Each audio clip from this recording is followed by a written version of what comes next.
Hi అండి, మా వారికి ఇష్టమైన డిన్నర్ అనమాట. ఇది అచ్చం రెస్టారెంట్లో తిన్నట్టే ఉంది అన్నారు. నేను కష్టపడి చేసిన కష్టమంతా మర్చిపోయి చాలా హ్యాపీగా ఫీల్ అయ్యాను. అంతే కదండి, మన లేడీసు వాళ్ళు చాలా బాగుంది అంటే మనకి చాలా హ్యాపీగా ఉంటుంది. ఇందుకే అది ఏంటి అనుకుంటున్నారా? చపాతీ మష్రూమ్ కాజు కర్రీ అండి. చపాతీ పిండి కలిపేసి పక్క పెట్టేసుకున్నాను. అలాగే మష్రూమ్స్ వాష్ చేసి పక్కన పెట్టుకుని కాజు వేసుకుని అవి కొంచెం ఫ్రై అవ్వగానే మష్రూమ్స్ కూడా వేసి లైట్గా ఫ్రై చేసి పక్క తీసేయాలి.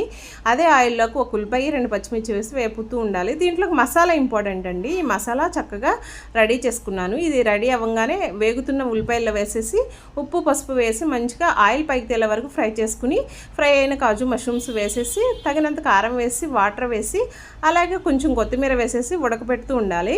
ఇది ఉడుకుతుండగానే ఇంకొక పక్క చపాతీ కూడా చేసేసానండి. చపాతీ పిండిని చిన్న చిన్న బాల్స్లా చేసేసుకుని చపాతీ చేస్తూనే ఇంకో పక్క కాల్చేసుకున్నాను. కాల్చిన చపాతీలు మంచిగా హాట్ బాక్స్లో తీసేసుకున్నా. కొంచెం లేట్గా తిన్నా మెత్తగానే